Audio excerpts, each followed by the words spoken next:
اعوذ باللہ السمیع العلیم من الشیطان الرجیم بسم اللہ الرحمن الرحیم الحمد للہ رب العالمین والصلاة والسلام علی اشرف الانبیاء والمرسلین سیدنا و نبینا و شفیعنا و حبیب قلوبنا و طبیب نفوسنا مولانا بالقاسم محمد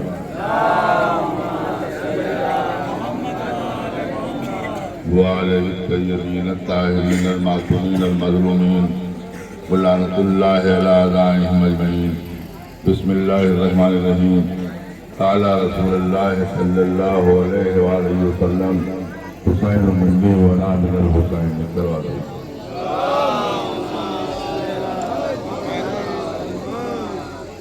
رسول اسلام نے فرمایا کہ حسین میرا مجھ سے ہے اور میں حسین سے. کون حسین؟ وہ حسین کی جو نبی کا نواسا تھا. حسین کے ماننے والوں میں یہ قید نہیں ہے کہ ہندو ہے کہ مسلمان ہے کہ شیعہ ہے کہ سنی ہے. تمام دنیا میں حسین مناتی ہے, اس میں شریک ہوتی ہے. اور جن لوگوں نے رس لیا وہ سب کے سب آج نظر آتے ہیں حسین کے چاہنے والے. یزید کے چاہنے والا کوئی نہیں تھا. بنا سارے بدھی مٹنے کا وقت آتا ہے تو بدھی غلط ہو جاتی ہے.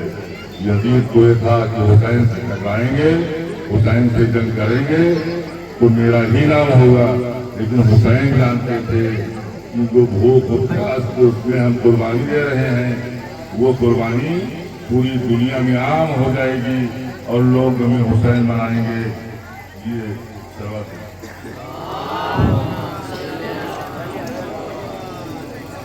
اور پوری دنیا میں غم حسین منایا جائے گا.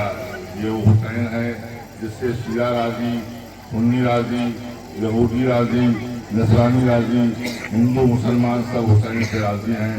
اس لیے کہ حسین نے جو قربانی دی ہے اس کی اہمیت بہت زیادہ ہے. ایسی قربانی نہ آج تک کوئی دے پایا ہے اور نہ دے پائے گا. اس لیے کہ حسین کے چھوٹے چھوٹے بچے محرم کی 7 تاریخ سے پیاسے تھے. آج محرم کی 9 تاریخ ہو گئی ہے, حسین کے چھوٹے چھوٹے بچے پیاس سے تڑپ رہے ہیں. یہ وہ حسین ہے, اگر چاہتے تو پانی کی کمی نہ ہوتی, اگر کہہ دیتے تو بادل ٹوٹ کے برستا. لیکن حسین ایک ایسی پریکشا دے رہے تھے جس میں یہ بتانا چاہتے ہیں کہ مانوتا کسے کہتے ہیں, انسانیت کسے کہتے ہیں. اسی انسانیت کو بچانے کے لیے حسین کربلا کے میدان میں آئے اور ایسا بلیدان کیا, ایسی قربانی دی کہ جس سے پوری دنیا کانپ گئی, پوری دنیا ڈر گئی. اسی حسین کے مصیبت کو بیان کرنے کے لیے, غم کو بیان کرنے کے لیے ہم اور آپ یہاں پہ اکٹھا ہوئے ہیں. زیادہ وقت نہیں لگے گا, بس ابھی دہتے ہوئے شوروں پہ حسین کا نام لے کر کے لوگ ماتم کریں گے. اور حسین جن کا سب کچھ شہید ہو گیا, کوئی بھی نہ بچا, اور آخر میں حسین کا ایک 6 مہینے کا بچہ تھا جس کے ماں کا دودھ بھی سوکھ گیا تھا اور بچہ کئی روز سے پیاسا تھا. حسین نے کہا کہ لاؤ اس بچے کو مجھے دے دو, ہو سکتا ہے کہ یزید کے فوج والے ترس کھا کے, رحم کھا کر کے اور اسے 2 بوند پانی دے دیں, 2 قطرہ پانی دے دیں. حسین لے کے چلے. ادھر یزید کی فوج جو لاکھوں کی تعداد میں تھی, حسین کے پاس سے 72 آدمی تھے. لے کر کے جب پہنچے تو لوگ کہہ رہے ہیں کہ حسین دامن سے چھپائے ہوئے کون سی چیز لا رہے ہیں, ہو سکتا ہے قرآن کو بیچ میں رکھ کر کے جان کی امان چاہیں. سب یہی سوچ رہے ہیں. لیکن حسین جب پہنچتے ہیں اور دامن ہٹاتے ہیں تو لوگوں نے دیکھا کہ ایک چھوٹا سا بچہ ہے 6 مہینے کا جو حسین کے ہاتھوں پہ کروٹیں بدل رہا ہے, کروٹ دے رہا ہے. حسین نے کہا کہ اگر پانی پینا ہے میرے بچے کو تو پلا دو, اس لیے یہ 3 روز کا پیاسا ہے. تیسرے ساتھ یزید کی طرف کا سپاہی تھا, اس نے کہا نہیں پانی نہیں دیں گے, اس لیے کہ بچے نے اگر پانی پی لیا تو حسین کے دل کو چوٹ کم لگے گی. اس لیے حسین کو جتنی تکلیف پہنچائی جائے اتنی زیادہ بہتر ہے, یہ یزید کے فوج والے کہہ رہے تھے. اور اس کے بعد حسین نے کہا اگر تم یہ سمجھتے ہو کہ میں اس چھوٹے سے بچے کے بہانے خود پانی پی لوں گا تو اس کو ہم زمین پہ لٹائے دے رہے ہیں.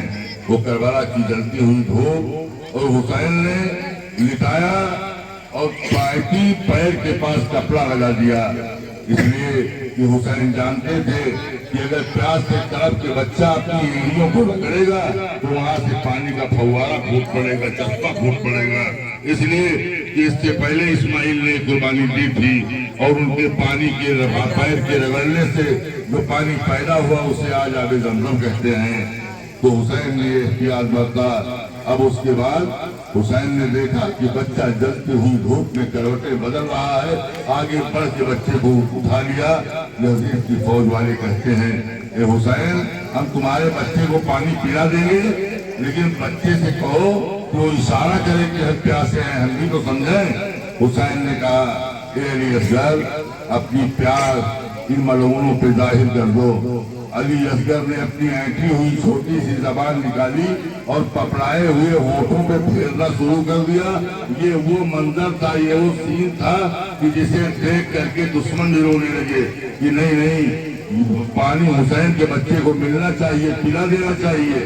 جب فوج کی حالت بگڑنے لگی کہ کہیں لوگ حسین کی طرف نہ آ جائیں تو ہرملا سے کہا گیا کہ حسین کے اس کلام کو قطع کر دے، حسین کے بچے کو مار دے۔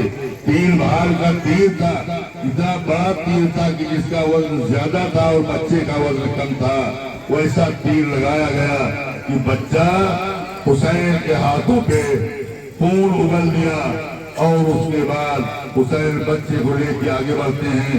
انا للہ و انا الیہ راجعون، انا للہ و انا الیہ راجعون، آگے بڑھتے جاتے ہیں، پیچھے ہٹتے ہیں۔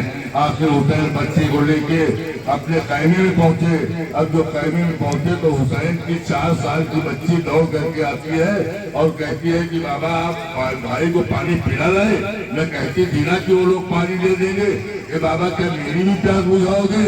اب جو حسین نے اپنے دامن کو ہٹایا تو لوگوں نے دیکھا کہ علی اصغر کا گلا کٹا ہوا ہے، تیر اس پہ پیوست ہے، بچے بے چین ہوئے، گھر میں کوہرام برپا ہو گیا۔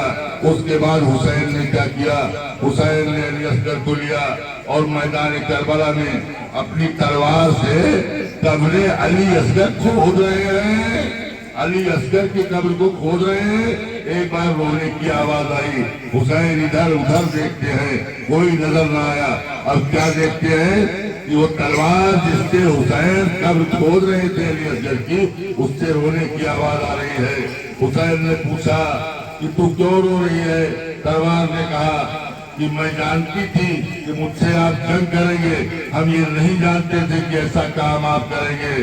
اور حسین نے اس کے بعد علی اصغر کی قبر کھود ڈالی۔ شیطان نے کہا جا کر کے یہ اللہ بے شک حسین صابرین میں سے ہیں، لیکن ہم تب جانیں گے کہ حسین بہت بڑے صابر ہیں جب سورج کے رخ کو پلٹ کے حسین کی طرف کر دیا جائے۔ اللہ نے کہا کہ اگر تو دیکھنا چاہتا ہے ابلیس تو دیکھ لے، حکم دیا، فرشتوں نے سورج کا رخ حسین کی طرف موڑ دیا۔ اب کیا ہوا؟ زمین جلنے لگی، حسین پریشان۔ تھوڑا سا سایہ جب محسوس کیا تو حسین نے مڑ کے دیکھا تو ایک فرشتہ جس کا نام جبریل تھا، پر کیے ہوئے، پر کا سایہ کیے ہوئے تھے۔ حسین نے دیکھا، دیکھنے کے بعد کہا اے چچا جبریل ہٹ جائیے، یہ امتحان کا وقت ہے، مجھے کسی کی مدد کی ضرورت نہیں ہے، آپ ہٹ جائیے۔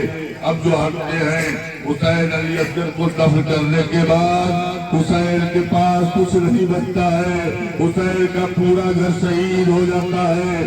اب اس کے بعد میں حسین شاعر کہتا ہے کہ ننھی سی قبر کھود کے اصغر کو گاڑ کے شبیر اٹھ کھڑے ہوئے دامن کو جھاڑ کے، یا حسین